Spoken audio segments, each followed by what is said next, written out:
My name is Christina Haggerty. On behalf of MCC, I want to welcome all of you to McHenry County College in this very exciting occasion. We are thrilled that you are joining us for this very special event. It is my pleasure at this time to kick us off and introduce our president, Dr. Clint Gabbard.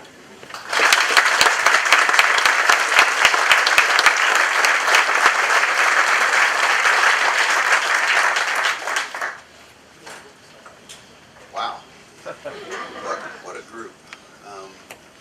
I see one of our new faculty way in the back, and a new staff person, and that's what we do with you all. We make you stay way in the back for the first couple of years.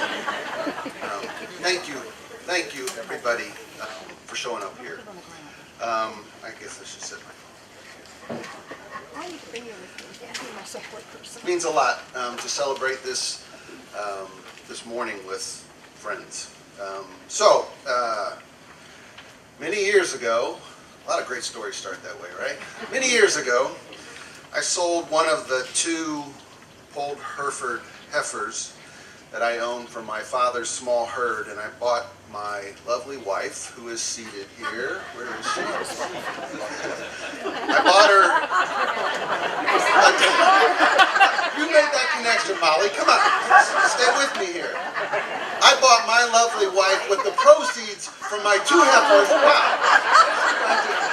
I'll slow way down, Molly. I bought her a diamond engagement ring. See? Now you feel bad, don't you?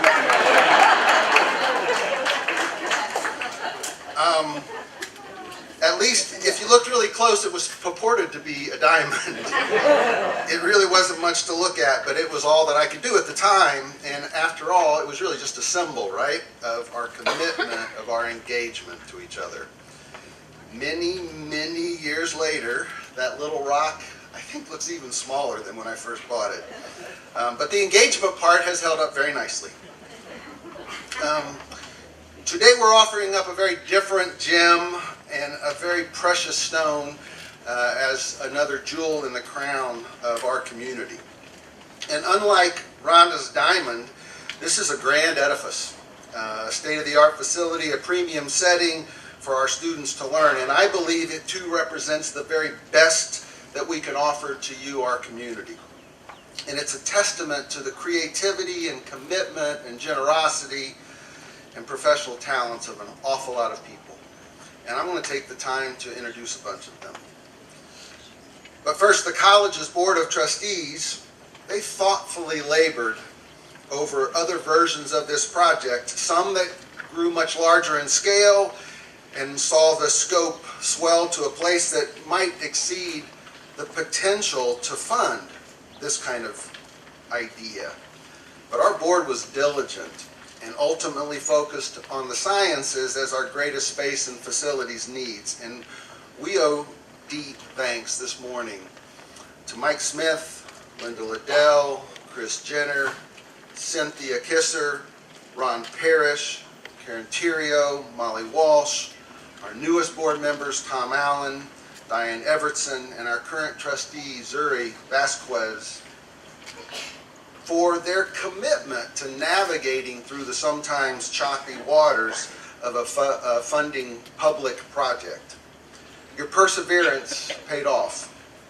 Your foresight set a course that leads us here today, and I'd like for our board to stand and allow us to acknowledge your wisdom and your commitment to education in this community. Would you please stand?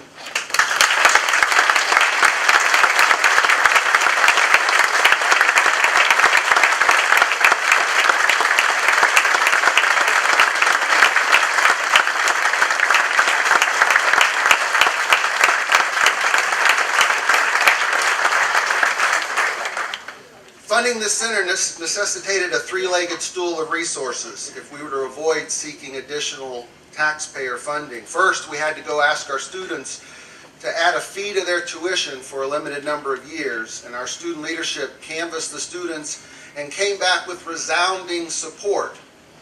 Second, we would need to expend available college resources, and third, we would have to ask for the generosity from individuals in our community. A campaign committee was formed, and their enthusiasm created a wonderful spark to our fundraising efforts. And I'd like to acknowledge their work in launching and supporting the fundraising efforts for this center. Their names are in your program, but I'd like to ask them to stand when I call their name, and then as a group, if we wouldn't mind acknowledging their efforts. So the campaign committee members, if you'd stand: Mary Miller, Mike Splitt, Jim Gray, Linda Liddell, Mike Smith, Rob Smith from our department, and a couple of folks who I don't believe are able to be here today, Chuck Ruth and Diana Torman. Let's appreciate the campaign committee.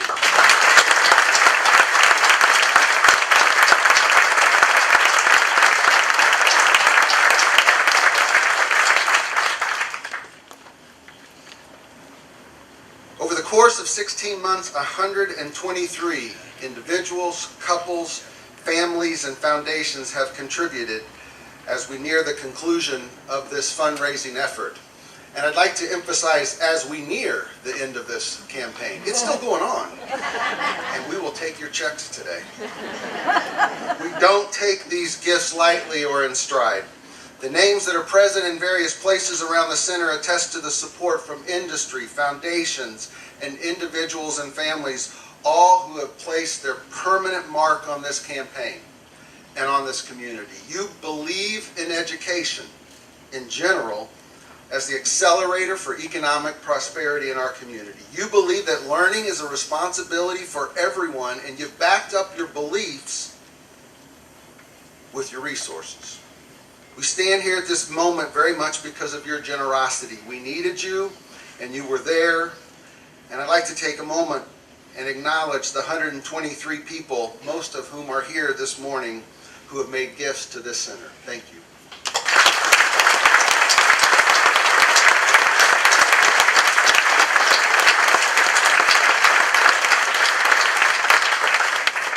Numerous levels of giving are going to be permanently recognized on a video monitor right when you enter the building. Others are represented with signage over various rooms and spaces throughout the building, and every person who gave something to this center is recognized on a beautiful donor wall as you walk down the main corridor. And I will also suggest that there are still some slots available to contribute. As we turn to the design and building of this center, we first searched for an architect with deep experience in academic construction, and we found DKA. In an early conceptual meeting, I believe I actually suggested to them that this might be the most boring building they would ever build. A big rectangle full of science labs. No offices would be included to keep from swelling the cost. Maybe a foyer, a little bit of landscaping if we could afford it. We asked for the impossible, a focused, lean teaching space that our college and our donors and our community could still be proud of. They came back with sketches that offered us that teaching space, but added an aspirational aesthetic, a beautiful structure that we would be proud to call a lighthouse for our best educational intentions. Dominica with DKA, thanks to you and your team, Becky and David, for the work. Where are you seated? Oh, right in front. How did you get front seats? What did you do? You're the architect. And Greg Spitzker, thank you for your creativity, for being patient with us. Please share your gratitude with us.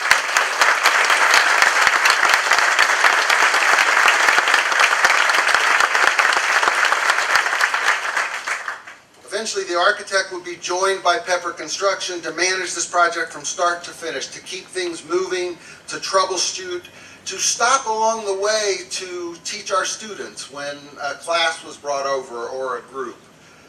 More than anything else, I'd like to thank Todd Valieri for being a good shepherd for this project. We needed your steady hand, and from start to finish, you were there, along with Rob Martinelli, Brad Tomke, Jay Ripsky, and today we're also joined, and we appreciate Dave Pepper being here. Can we acknowledge our construction team?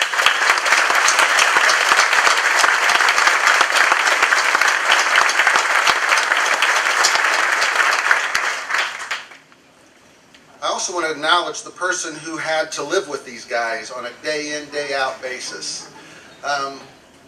Todd Whelan, who directs our facilities, has been an amazing facilitator of communicating with all of these things and making sure everything gets done, and you are the most unflappable human being. I don't know if your wife would say that or not, but on this project, day in, day out, and at times 24/7, you've been an amazing rock of support and wisdom for us. Todd, I appreciate you. Where are you at, Todd?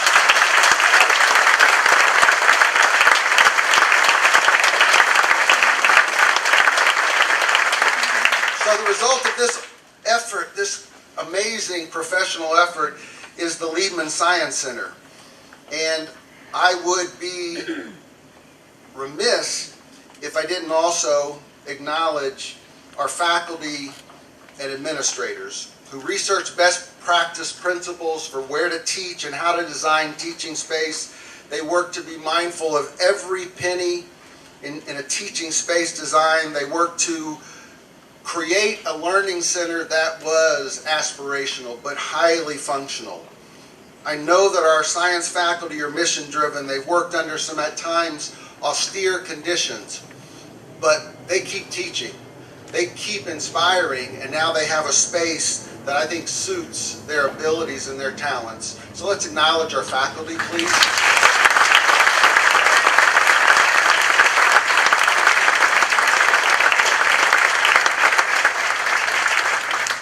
And I'd like to acknowledge my administrative team, who has been a team and have provided great leadership. Bob, your work in financing this and staying with every model as it, right, dead center, look at you. Every step of the way, you've flexed with us, you've bended with us as we've changed the model. You've been right there, and you like to say, I'm there for you. And I believe you, and I appreciate your work. Dr. Chris Gray, I appreciate your working with the faculty. Where's Chris? He didn't get a front and center seat, way in the back. I appreciate your work in keeping these faculty folks invested and involved and making sure that we connected with them, because at the end of the day, it's going to be their space. Christina, it's really easy to just say, I appreciate you being Christina. Those who know you would know what that means. But from operating the campaign committee, to directing this campaign, to supporting every one of these events, to getting me in front of every donor that you wanted me to be in front of, all along the way, you have provided great leadership. And Brian DeBona, in heading up our foundation. Brian, I appreciate so much your efforts. Where's Brian? Also standing? All right. Thank you. Thank you.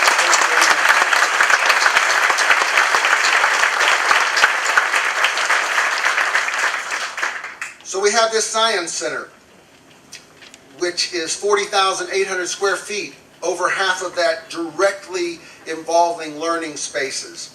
And 2 anatomy and physiology labs, a cadaver lab, a biology lab, microbiology lab, earth science lab, a general chemistry lab, an organic chemistry lab, a physics lab, a planetarium, a resource lab, a weather office, 2 lecture classrooms, as well as some student sort of engagement space.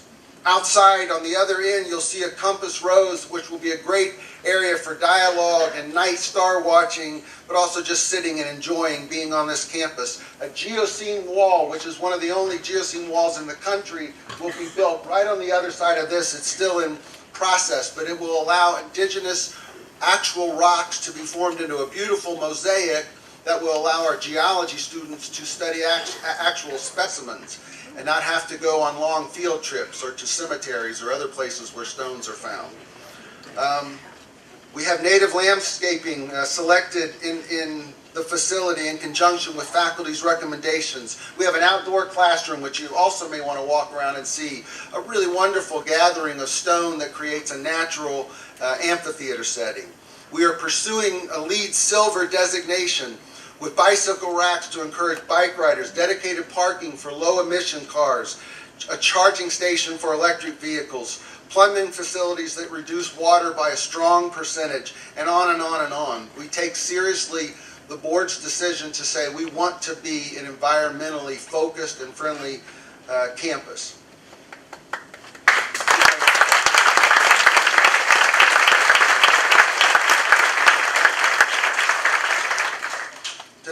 Today then, we present to you the community this precious stone.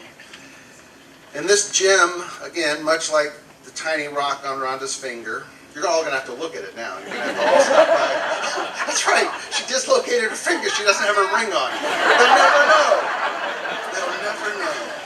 Yeah. As we present this building to you, we present a similar pledge of engagement. We commit to you, the community, to engage every student who comes through here with inspired teaching, with facts and theories, but also with a dedication to prepare them to think and learn for a lifetime. We want our students who sit at these lab stations to experience the exhilaration and joy of learning, along with making this Science Center a part of their professional training plan. And we declare our intent of engagement with the community in other ways, with seminars and lecture series, exciting and fun applications of science to everyday life. A year from now, I want this pledge that this is your space to be an operational reality. I want to be able to say that we've taught hundreds of students here and engaged just as many children, teenagers, adults, seniors, retirees in this center. Science, along with the careful and innovative thought process it encourages, will be necessary to teach our youth and prepare students for careers, and it will grow our local economy through keeping our people here and keeping them engaged in all sorts of meaningful work. And everybody can continue to engage in science and learning for a lifetime and keep being drawn to this amazing world if we invite them to engage. My commitment to you today as a college is to fill these classrooms with teaching and learning. The Liebman Science Center is intended to be a place of discovery, of laughter, of learning, of science, of a celebration of how knowledge empowers people and builds communities and makes us potentially better people. These qualities all cluster at the heart of this center, and very near and dear to this mission is the person who has most graciously allowed us to teach, to attach his family name to this building. Mr. Charles Liebman has shared a common vision for this place since it was just an idea and a concept. Chuck wasn't able to come today. I called him earlier in the week and he told me he just wasn't sure if he was quite up to making a public appearance. I told him that I was going to have to cut out a big portion of what I was going to share since it was about him. And he immediately shot back, "Well, that sounds like progress to me." But I'm leaving in a little bit, Chuck, and I hope you get to watch this later. Mr. Liebman, I'm blessed to call you a friend. I'm grateful that you have welcomed me into your home to talk about so many things. Your example of civic responsibility and philanthropy humbles me and makes me want to do more and be better. On many occasions in our conversations, you connected education to the opportunities and challenges facing us in McHenry County. You're a realist, and at the same time you seem to hold out such hope for what we can become. We commit to recreating your best vision of what we can be if we stay creative and stay ready to learn something new. I accidentally happened over to Chuck's house on his birthday, his 96th birthday, this past year, and we shared a little lunch. He told me a hilarious story of him being born in a new hospital in Vermont. Is that where? Connecticut, I'm sorry. And suggested that when they booked the room for his wife, for Mary, in this, for his grandmother in this new hospital, Chuck's dad said, "And why don't you go ahead and get me a bed too, because I'm pretty sure I'm going to pass out." So they booked 2 rooms. I remember at that little kitchen table reflecting on how much the gift of laughter has meant to him as a way of being in a world that can easily become pretty heavy with the cares of this world. My personal commitment to you, Mr. Liebman, is that we will be serious in our intent to teach in these science labs, and we'll also try to spread laughter whenever we can. Joy and careful inquiry go hand in hand. In the same way, we all need to find laughter in our homes, in our work, and in our community in these times. Thanks, Mr. Liebman. Please join me.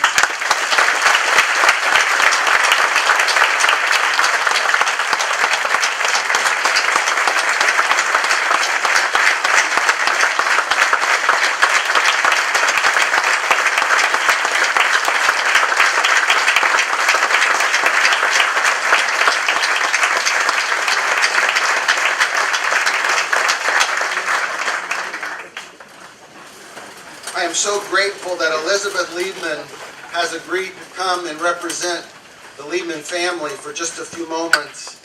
I've only known Elizabeth through emails and a few phone conversations, but what I can tell you is that she reeks of the interconnectedness of science and everything else. And her passion for art and science is inspiring. And it's exactly what we need in these times, both in the Liebman Science Center, but in our culture. And I'm not using this as the first moment where I'm going to try to talk her into coming back and teaching for us. We'll talk though, right? I so appreciate her work for 20 years as a scientific illustrator, primarily in zoology and paleontology at the Field Museum. Recently, she's gone back to school for a PhD in art history at the University of Chicago, and now she's teaching and writing on the history of art and science and the interconnectedness. And everything about this center, we are going to be striving to not push STEM off into this wonderful, wonderful little corridor, but to make it a part of everything that we teach. Elizabeth, thank you for being here, and please come.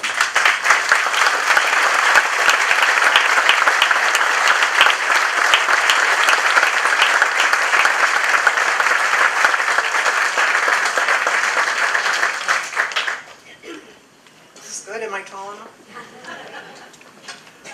Thank you for coming. Thank you, Clint, for those kind words. We're very happy to be here today, my brother Paul and I, and not for the first time in our family history, a little bit surprised. I just want to say a few words about the Science Center and our thoughts on its place in the college and the community. So why am I the speaker at the Liebman Science Center? Any of my three siblings could do this. Our genes are fully expressed with respect to the conjunction of the arts and the sciences displayed here. All of us attended McHenry Public Schools and then land-grant colleges. All of us took degrees in the humanities, history, anthropology, art, and music. I believe we would have made the same choices today in the age of STEM. I am here because I have seen education from the outside and the inside, as a student and as a teacher, at public and private institutions and trade schools. My academic field is the study of images related to science and natural history. I lure humanities students into the history of meteorology with the cloud paintings of romantic painters. I have been at the front lines of the culture wars between the arts and sciences. Charles Liebman grew up in the tobacco fields of Ellington, Connecticut, where he watched agriculture adapt during the years of the Depression. In the Second World War, he served in the Army Air Corps and worked in radio. On the GI Bill, he finished college with a degree in English literature at Northwestern University. He married once to our mother Mary, found employment in the business of electronics manufacture in Chicago, and then decamped with extended family to McHenry County in 1949. And from these elements, the tobacco farm, the Army, the humanities, the technologies of induction, the business, the family, and the duties of local and global civic life, he developed a philosophical outlook that favors the scientific method, the poetics of art, science, and business, and the liberal values of human solidarity, equality, and curiosity. If you have had conversation with Charles Liebman, you know that what he dislikes is the simplified reduction of complex ideas, leaving what he calls the either-or, the easy, often misleading dichotomies that organize our thoughts but polarize our humanity. The work of the Science Center must be to ameliorate the artificial dichotomies of the humanities and the sciences, to serve the academy and the community in equal parts, and to provide opportunity at every level of inquiry and activity.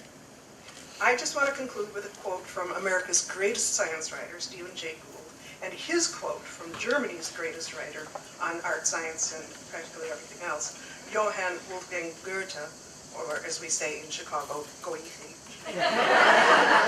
Goethe, this is Gould writing. Goethe understood at the core of his own practice that art and science could be adjunct facets of an intellectual ensemble.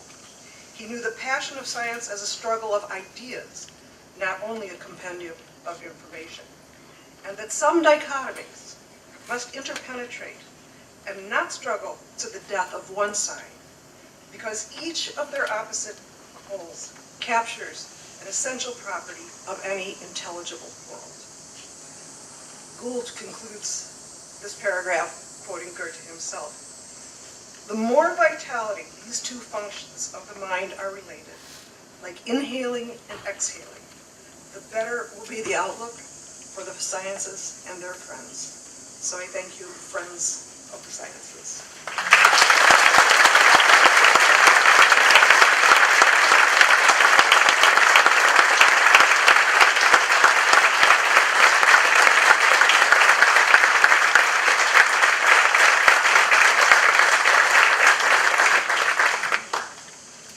Thank you, Elizabeth. Thank you. We invited the most sedate member of our science faculty now to present for a few moments. I've been giving her a hard time lately, and I only say that because part of what had me not nearly in tears, but in tears on Wednesday when we had a walkthrough with a few people was to hear this science instructor just talk about teaching science in a new, wonderful setting. Marla has labored with passion and dignity and positiveness in austere conditions, and I am thrilled that I built this building for her. It's for you, Marla. And I appreciate your willingness to come and share a few words, please. About my building.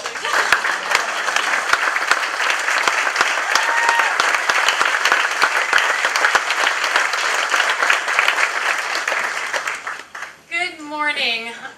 It is so nice to look out on a dazzling community and stand in front of this dazzling building. I thought this morning when I got up and it was covered in fog, oh my, but in some kind of metaphor or allegory, I don't know which, because I don't speak, I speak English. I don't teach it. The fog lifted, just like it is lifting now off of our science, our old science spaces. So excuse me, I'm not used to reading from a script. I teach, and so if I stumble, like my students will do, just like them, I will not fall, I promise. So please bear with me. In my mind, 2018 will go down in my memory, indelibly etched, as the year that Christmas came in August. And not just because we've been unwrapping presents boxes over the last few weeks, just filled with lab equipment and models and amazing resources, and we've been unwrapping them like exuberant children. It's something much more Dickensian than that. It's the humility that comes with the realization that all of this has come about because of the high ideals and the educational values of a very generous community. And I stand before you, I want to make you a promise, because watching this all come together has infused me with such fervor to convey my gratitude to all of you, donors, taxpayers, administration, fellow colleagues, and staff, that every day of my work life, I wish to infuse my students with that gratitude and better prepare them for the future. Never has the term community college ever gone so far to my heart or rung so true to me. This is a true community effort. I'm going to put my glasses on because I think right now I need to read. So today, I'd like to give you some specific examples of how this new facility is going to vastly improve my job outcomes, and by that I mean student learning, and where we're going, and where we can take our students in terms of preparedness into the future. I promise not to dwell on the ghosts of Christmases past. In fact, suffice it to say that I shall never haunt those unhallowed halls of the old laboratories. In fact, you can't drag me kicking and screaming back there. But in order to describe the impact that this Christmas present is going to have on all of our futures, I need to give you a little bit of background. And so this is my 19th year here at MCC. I taught at 3 other community colleges over the past 26 years, and nowhere have I taught that I've been so consistently impressed every single semester with the capability of the young minds that come into our biology program every year. Our students come to us with a work ethic that is worth its weight in gold, and this county raises children with that. They come with a desire and commitment to learn and a fire in their bellies. In the past, however, despite all of that, they were learning in somewhat antiquated spaces, and they were studying in these antiquated spaces. And although content can be delivered anywhere, the environment in which they were learning was not in any way, shape, or form similar to the ones they were going to be immersed in when they got out into their future programs or their careers or work lives. And that is all about ready to change.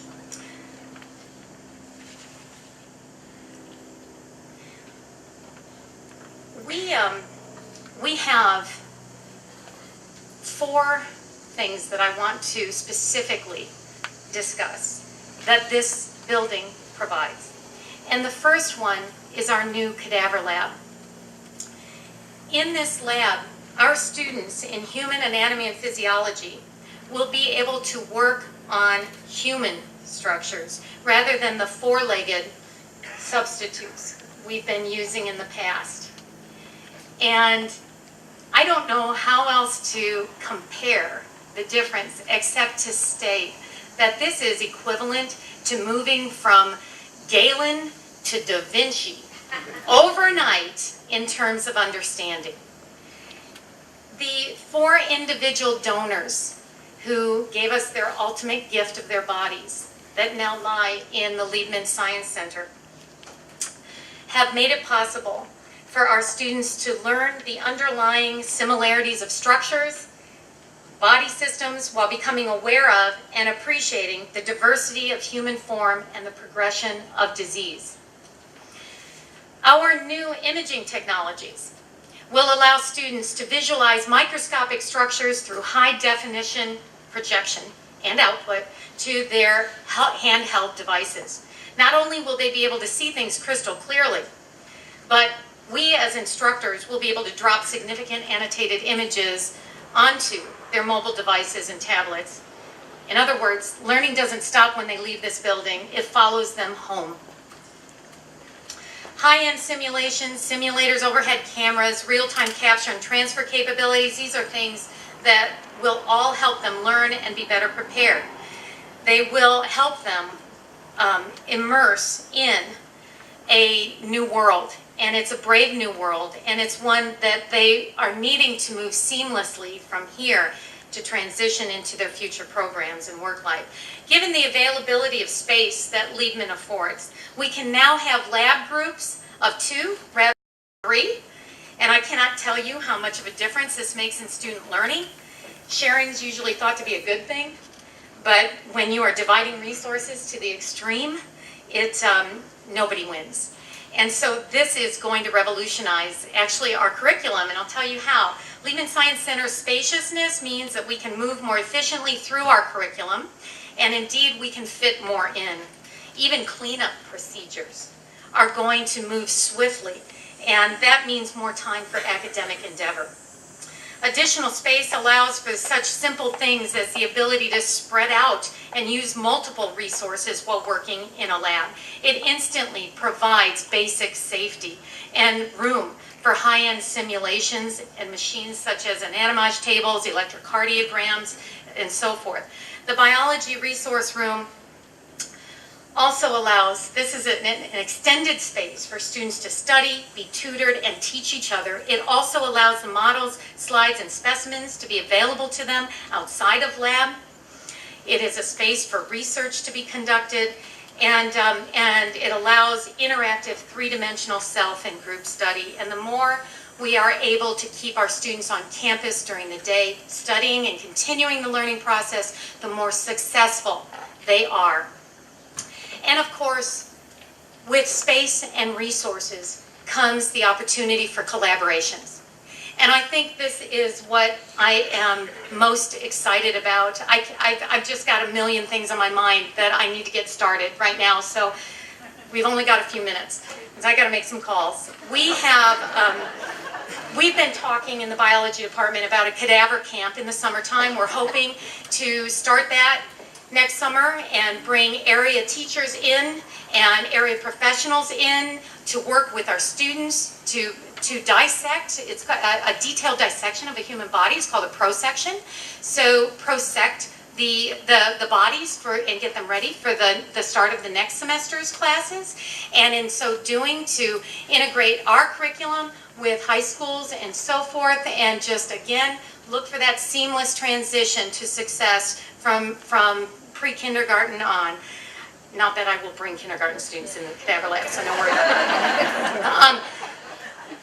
There's collaborations that are already kind of on the board. Our new facilities were shown to a professor at a state university who immediately approached us with a suggestion of a collaboration of integrated curriculum for the summer, in which their undergraduate biology students, bachelor's program biology students, come here for the summer and work alongside ours in the cadaver room. And so that's something we are going to pursue. Collaborations are endless. Last night, I was nervous about the speech. I was talking to Paul Hamill, who is our resident meteorologist.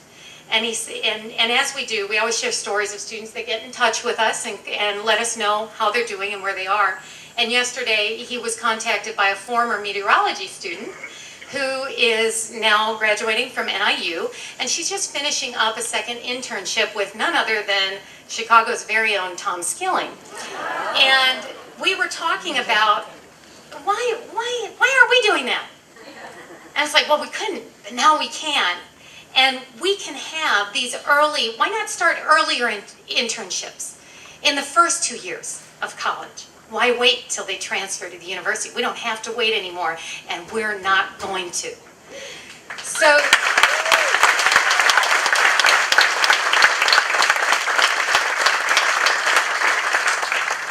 I want to finish up by mentioning that in the last couple of days, I had the rare privilege of meeting with many of our extremely generous donors, and it was phenomenal. And I got a chance to meet and to speak with Mr. Liebman himself. And I have to say, a jolly old time. He was an amazing conversationalist. So one of the things I asked him when we were chatting was, in your life, can you pinpoint a single individual who was most influential in your way of thinking? An artist or a scientist? He didn't hesitate. He pointed to the wall we were standing in front of, to a portrait of the man you'll see as soon as you walk into the Liebman Science Center. And he said, Charles Darwin, of course. And so we started talking about him because he's read everything about Charles Darwin and he knew a lot more about him than I did. And he said, you know, one of the things I have always wanted to be a part of, to hear, that could never happen. I always wanted Charles Darwin to sit down and talk with Albert Einstein. That would be the most fascinating conversation, and I always think about how it went. And so when I said goodbye to him and I started thinking about this, and I started thinking, how would that go? And so if you will play along with me, I wrote a little play. And it goes something like this. So dig, if you will, the picture. Charles Darwin sitting across the table with Albert Einstein's dinner table, let's say, after a satisfying meal, brandy and cigars, and Darwin leans back contentedly on his chair legs and he says, "You know, Al, it's not the strongest amongst us who survive. It's those most adaptable to change." And Albert takes a puff, releases a smoke ring, and says, yep, Chuck, you're right. Everything is relative. And if it doesn't stay relative, it doesn't ever become relevant.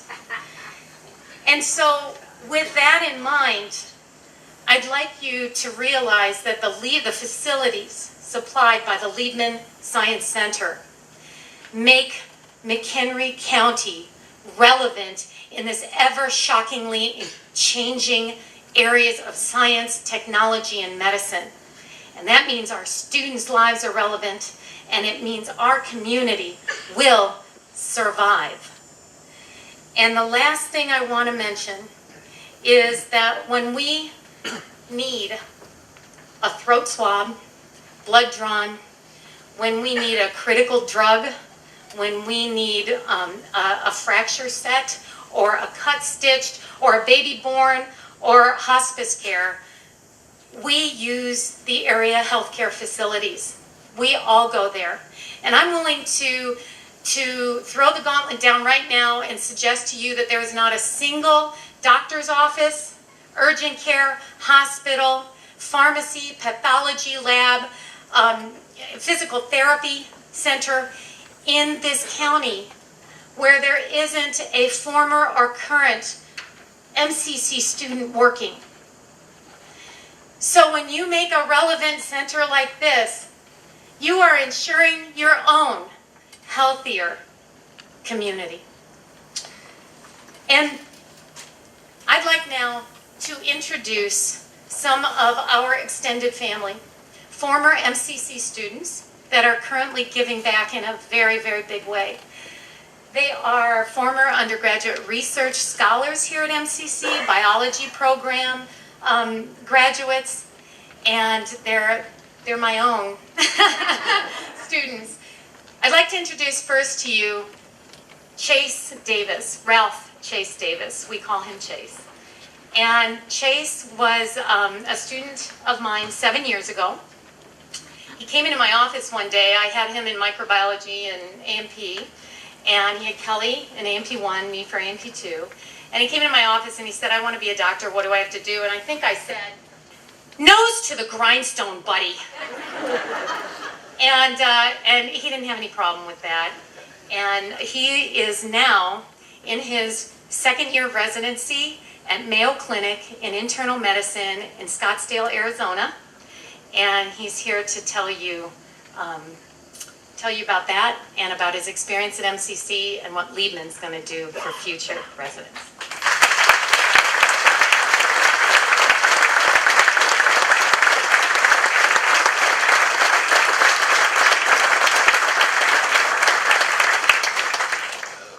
Hello, thank you. Thank you very much for that nice introduction. Like she said, I was asked to come here to MCC, and it's great to walk these halls again. And I couldn't be happier to come speak about my experience. As she said, I'm finishing my residency now in Phoenix, Arizona. My plane got in at 12:30 this morning, and I'm running on about 5 hours of sleep. But I couldn't be happier to be here right now to talk about this. That it's very exciting to come back to where my roots were that really gave me the start to my career. So my academic journey really began at the end of high school. I went to Crystal Lake South here in Crystal Lake. But during high school, I didn't exactly think about school much. I paid a little bit more attention to weightlifting and video games rather than what I wanted to do in the future. So when I decided at the end of high school that I wanted to do something more, that I wanted to push myself academically, I looked for a place that could accommodate my growing needs, per se. My grades have been well, my standardized test scores have been well, so I wanted some place with some flexibility and good training, and I found that definitely at MCC. So I wanted a place that both gave me the education, but gave me some flexibility to explore some other things. So I was able to work at my time at MCC, work at CVS Pharmacy here in Crystal Lake, and I was able to pursue my passion for athletics too,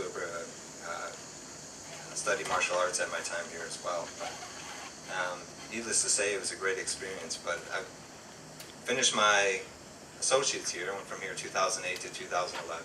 Then I went on to UIC. I completed my biochemistry degree, and that was very much to the liking of Marla here, as she's the one that probably convinced me to pursue biochemistry and put my nose to the grindstone, as she said. But then I went on to study medicine. I matriculated at University of Illinois, did Champaign, and then went to Peoria, to the Peoria campus for a while. And now, like she said, I'm completing my residency, second year internal medicine at Mayo Clinic in Arizona. So as I mentioned, I wanted to push myself academically. And I knew I needed some good experiences, wanting to go into healthcare, wanting to go to graduate school likely, that I needed a good, strong science background, but I needed some mentorship, some research opportunities as well. So my first initial class was actually general chemistry with Dr. Sofo over there. And I had A&P later with Kelly Barno over there, who I knew by a different name at that time. And then Marla eventually in microbiology, anatomy, and physiology. So I saw that my science training was what I was going to need it to be, but some things weren't apparent. Like she was saying, the halls were unhallowed, was it? And a bit antiquated. Even though the training was good, the books and lectures were great, some of the research opportunities and the mentorship weren't exactly at the forefront. They weren't necessarily the community that you saw walking the halls. And so in my first class with Marla, that was anatomy and physiology too, as she said, I saw the resource that I needed, the things that weren't apparent initially with, aside from the science training. It's needed the mentorship, the research. She was working with damselflies, I believe, at that time. Yeah. And so I saw that I could get into research, and she kind of just emanated this aura of, I'm going to be a fantastic resource for her. So I approached her quickly, told her about my dreams, my aspirations, as she said. Went to her, said, I want to go to medical school, and she basically essentially said that, put your nose to the grindstone, put me to work right away, pushed me in classes, and we got involved in research as well, and she was a great resource along with the other teachers that I've had here as well. But it was this experience, this kind of early experience in science with very skilled mentors, with research, being able to interact with science in this dynamic field that really laid the foundation for me going forward. And speaking of Marla, I have to thank her definitely up here, because I couldn't thank her enough, because it's her poise, her expertise, and the excitement that she brought to her class that I still try and emulate today, both in my life and my clinical practice that I'm in now. So I thank you very much for that. But as I said, we had started me in a research project. We knew we needed to get something done for me to kind of increase my resume going forward. And so our project was to work with a compound called resveratrol. It's found in red wine and peanuts and whatnot. And it's been found to show in a petri dish that it can inhibit the growth of bacteria. But we wanted to see if it could inhibit the growth of bacteria in the person's body, and more specifically, the urine. And for most research projects, you need some sort of specimen, some type of guinea pig or lab rats or whatnot, and we had none of those things, so the specimen ended up being myself for this. So it included me taking this resveratrol in the morning, eating a very bland diet every time that I ate it, so that wouldn't affect it. So it was eat these resveratrol pills, and then throughout the day, in these unhallowed halls and antiquated halls, that I'd be walking and doing my research, but I needed to collect this urine, so I'd be carrying a large flask of my urine throughout these halls every day. And I don't think many people knew that it was urine in there, and I think that's for the better. In the back of class, and like while testing was going on, I'd finish the test and I'd go work on the research project with the urine. Students would be like, well, what are you doing back there? What are you working on? I was like, oh, don't worry about it. It's just growing some bacteria or something like that. So, but as people didn't know research was going on, that was kind of in a bad way too, because people didn't really see that research was something that people did here, that science and education and research weren't at the forefront at the time when I was here though. So fast forward 7 years now, I'm just walking the new halls of the Liebman Science Center, and it's fantastic to see the changes that have been made. That the experience that I had, the one that, again, working with a good mentor and a rich foundation of science that really helped me grow, what wasn't apparent at that time can now be at the forefront, is more apparent, so more people and students can experience the experience that I had. So through the donations of all the donators, and mostly through their belief, the Science Center has been possible. I only saw Marla just a year and a half or so ago, right before I went to Phoenix, Arizona, and she told me that the Science Center was coming, and now I come back and it's already built, which is amazing. But it's a place where people can get experience that I know that I had here. One with, again, the rich mentor. You can become the nurse, the technician, the scientist, the physician, the pharmacist, if you so choose to become that. That's much more apparent here now. And beyond books and lectures, although those are important, it allows people to experience science in the field. The ability to interact with, I think they have 4 cadavers now and room for 6. They even have an anatomage table, as it's called. It's basically a big iPad that you can dissect and go through. But the experience to work with that, both mentally for your growth, will help these students be able to grow emotionally as well as working with donated cadavers is an amazing experience. So it's not only important to the students that they have the experience, but this is going to be important for faculty members as well. As students come in that are ready to engage, that, as she said, the fire in their belly, that are ready to learn science, it will be an attraction source for teachers that are willing to work with these students, that are ready to learn them as well. And not only can students be doing research, but it will be an opportunity for faculty to do research as well, which will be an amazing experience and collaboration between both of them, you know, at the forefronts of science for both sides. Lead to leadership opportunities, both students, which I wish I had the opportunity to run more research projects or help other students with research projects or do TAing or teaching on the side would be an amazing experience. And obviously help the community, as Marla was saying, in terms that it can feed the community, that more students will be here, that they'll be able to go into their technician jobs or pharmacy jobs and be able to be great leaders.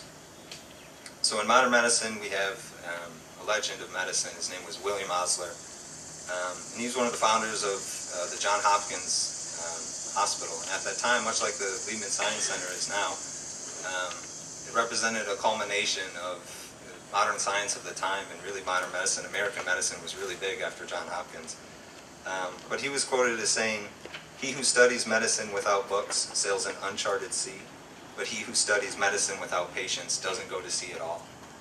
So, although it's important to have that book and lecture and movie or whatever media choose experience, that experience that you have, that's important.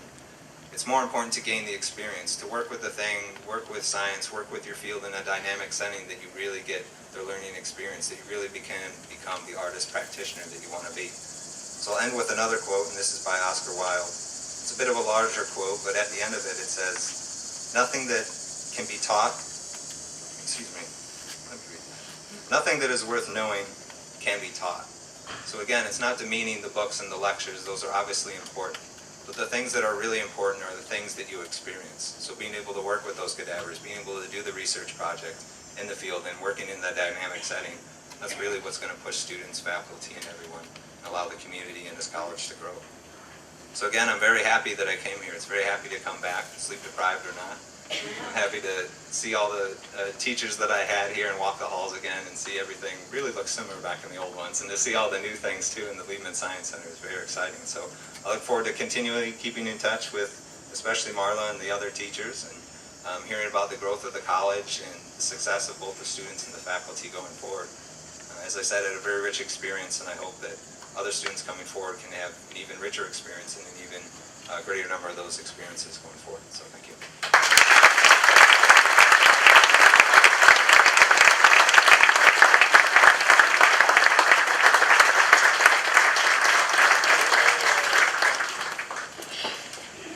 One more former MCC student and undergraduate scholar.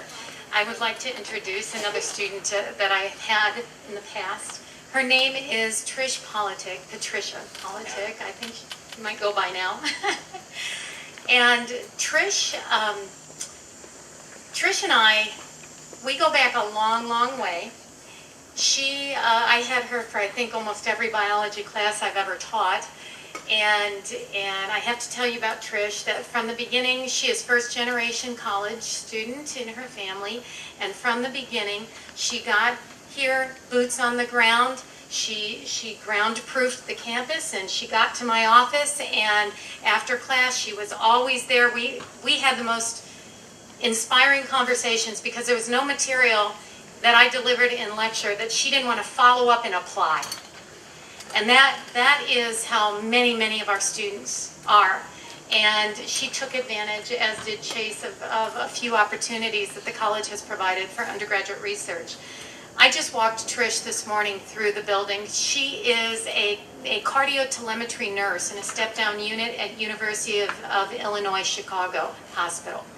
Now, and we walked through the camp, the new quarters, and she stood in the A&P lab, and she went like this, "Oh, Marla, now I have to take all my classes over again," because she was just so floored at what was available. So I'm going to let her tell you the rest of the story. Trish Politic.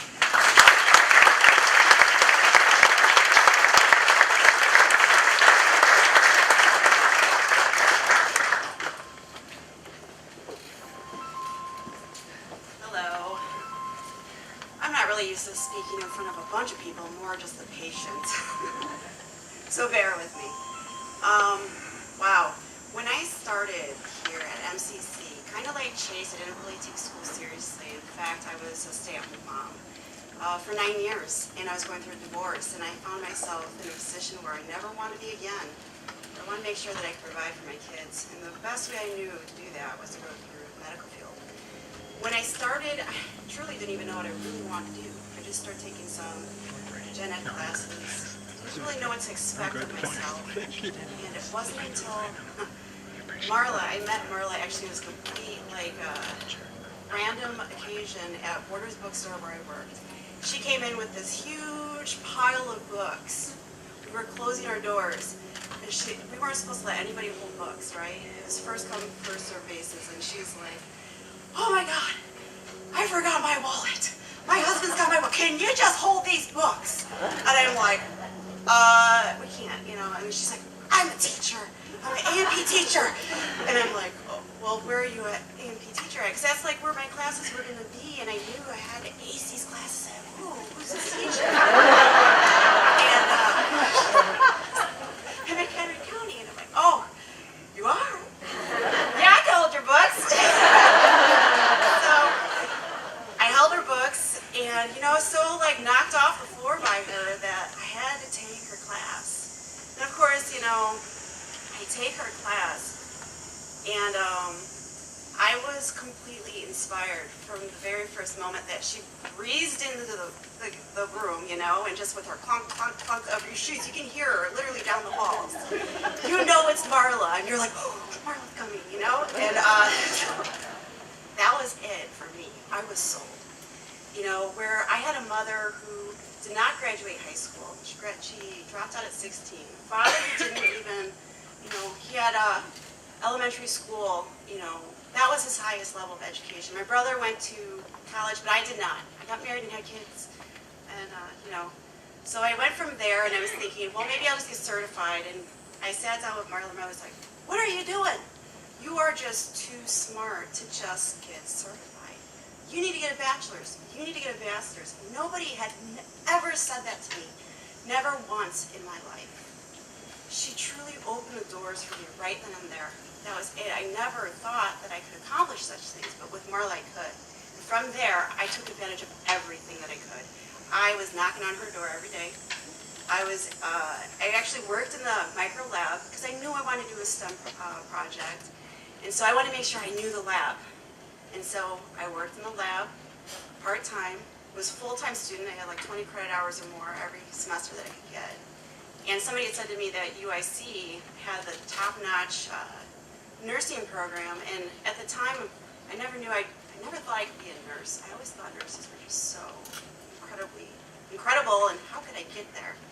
And so I just shot for the moon. And then when I graduated from MCC, I had almost a double associates. I lived there. I worked there, I lived there. I was a TA for math. I mean, I was doing stuff I never thought in a million years I'd do, and it was from faculty who believed in me. It was from a school that backed me wholeheartedly in many different ways, from many different faculty members. I mean, the Sage Center is incredible, and now we have our own little Sage Center for science, which is so needed. We had, literally, our experiences were very, I guess you could say, limited, you know, where we were dissecting cats, not real people, which will be so extremely helpful in the near future, because it's one thing to actually work on a mannequin, it's another thing when it's an actual human being. I mean, like, we had people, I think it was like regularly, the first day of our lab, we would have somebody pass out, just from like sticking their blood, you know, just to tell their blood type, or maybe, oh, there's a cat bone, ooh, and then somebody passes out, you know, so this will be interesting, very interesting with the cadaver. But you know what, it gives people that sense, because, you know, it is one thing, it's one thing to see it on paper and talk about it, it's another thing to live it, you know what I mean? So this is so exciting, so exciting. I ended up doing a STEM project where we were testing resistant antibiotics, antibiotic-resistant microorganisms along the staff population. So we were like swabbing everybody. Like, can I get your DNA? Can I get your DNA? And so we ended up getting in third place. We were going against like other schools that collaborated with Rush. So that's kind of exciting that we'll now be collaborating. So I'm really interested to see who is going to collaborate with us. But anyhow, and then I ended up getting Biology Student of the Year. I was completely floored. And because of that, all of my experiences, I went into UIC's nursing program. Now let me tell you something about UIC's nursing program. I got in later in life, 2 kids, household to run, and it's 53 miles one way. I did it, and I got in. They take out of 1,000 applicants, 100. It's very, very, very competitive, and I got in. And I would have never been able to get in had it not been for MCC, for faculty, for just everything, every experience I had. And on top of that, financially, I was able to make it through with, you know, different scholarship programs and stuff like that they have here. I mean, this is really, truly an amazing school. Amazing where a kid can, or an adult who doesn't really have any sense of who they are, or maybe didn't do so hot in high school, can come here and knock it out of the park and shoot for the moon. That's amazing. And that's what I did. I figured, well, if I shoot for the moon, maybe I'll land in the stars. But I landed on the moon. So I went to UIC, which is my dream school, and I went there and I graduated in 2016, and I'm now a bona fide nurse. So,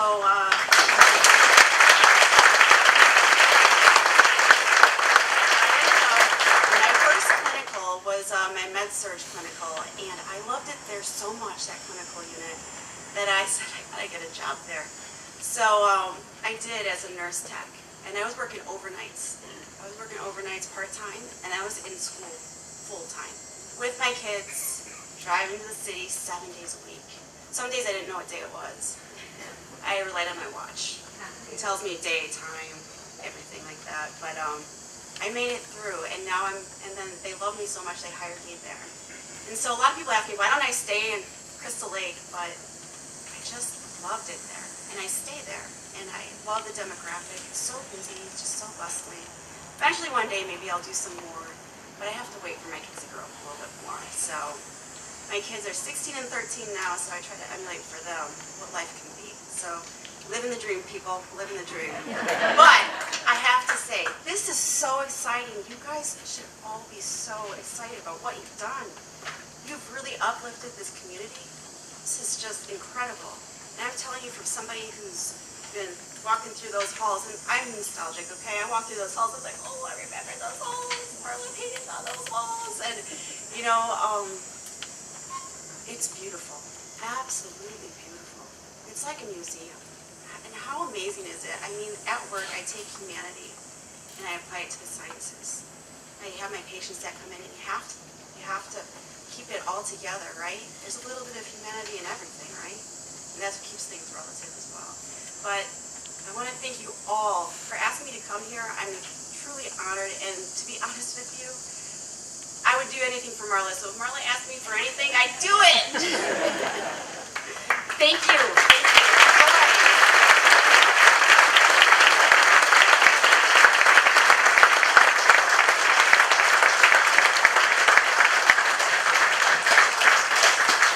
Okay, as we finish up here, I asked Linda Liddell if she would be willing to represent the board and share a few comments. Linda, you're representing a group of people who I consider to be visionary realists and who keep finding ways to get some exciting things happening here, and I appreciate your leadership and all that effort, so please come.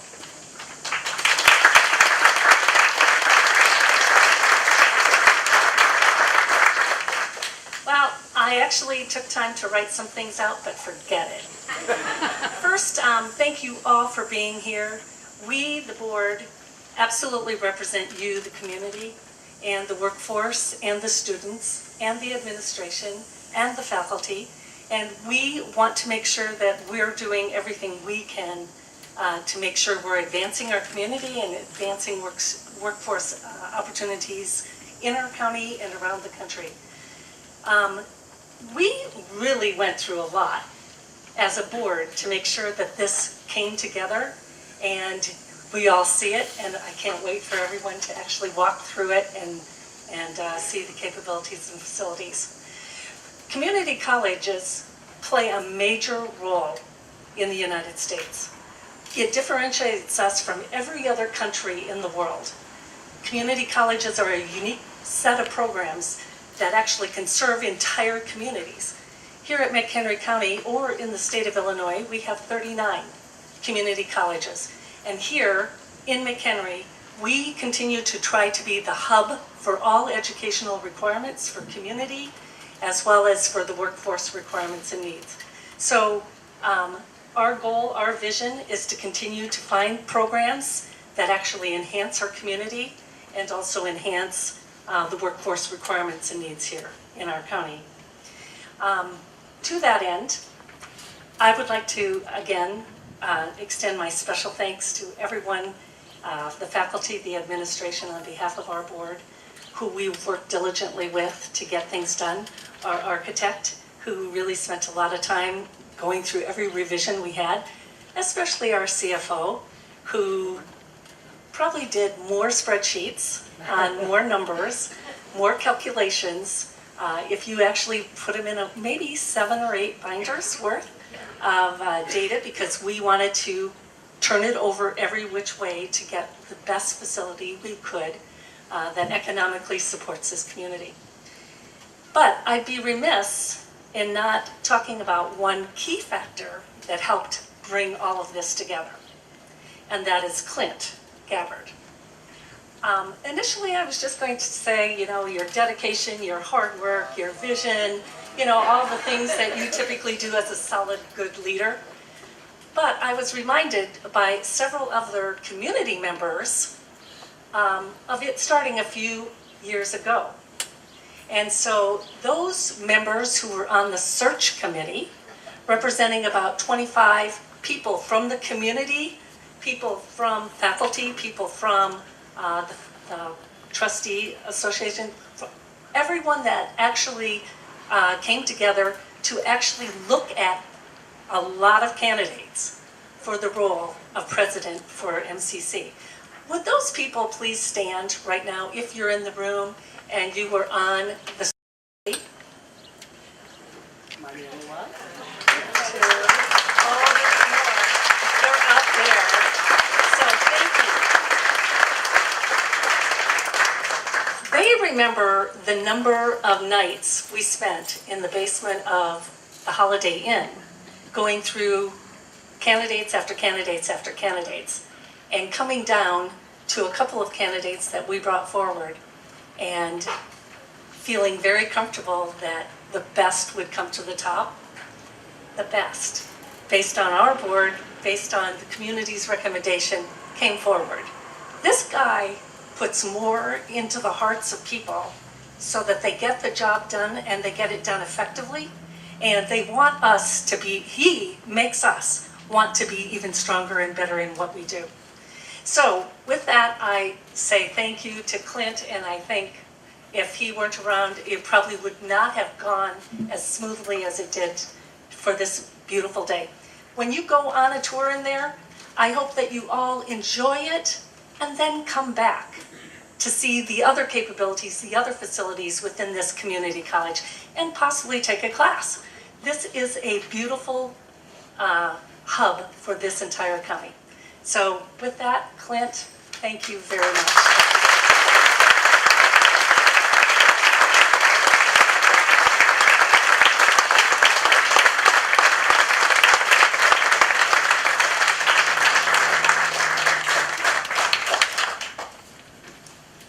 Okay.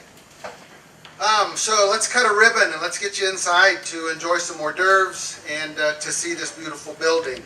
At this point, if our Board of Trustees, our Foundation Board members, Congressman... Okay, thanks, Rory. All right, we're going to do a countdown from 5. What?